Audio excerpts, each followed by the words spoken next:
Farao ndio ngazi ya juu kabisa ya utawala katika nchi ya Misri ya kale. Yaani tukizungumzia kama Tanzania hivi, rais kule ndio Farao.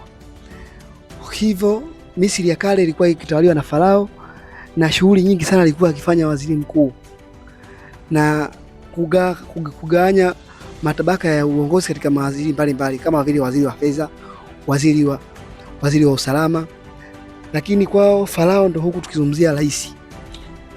Basi bwana, ila asilimia kubwa ya mafarao waliopita Misri ni walikuwa mafarao ambao walikuwa wanaongoza nchi hiyo kimabavu zaidi, na hivyo baada ya kutokea mapinduzi ya kisiasa wameamua wana Misri wenyewe kuanza kuhamisha utawala wao kutoka katika ngazi ya farao na kwenda katika ngazi ya uongozi wa kutumia rais.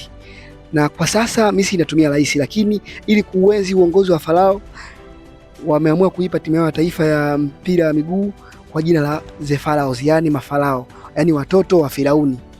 Na hivyo basi mpaka sasa hivi ndio wanatumia hilo jina katika kulitumia kama jina lao la utani katika kuipambania nembo ya timu ya taifa ya Misri na bendera kwa ujumla.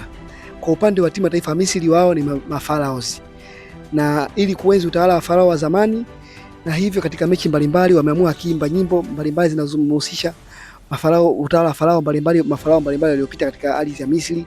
Na ikumbuke tu mafarao wengi sana waliopita pale Misri, sio farao pekee yule ambaye wa kisa cha Musa, ila ni mafarao wengi sana waliopita pale Misri.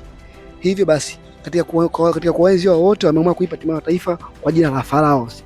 Kwa hiyo kwa sasa timu ya taifa ya Misri wanaitwa The Pharaohs. Misri wanaita The Pharaohs.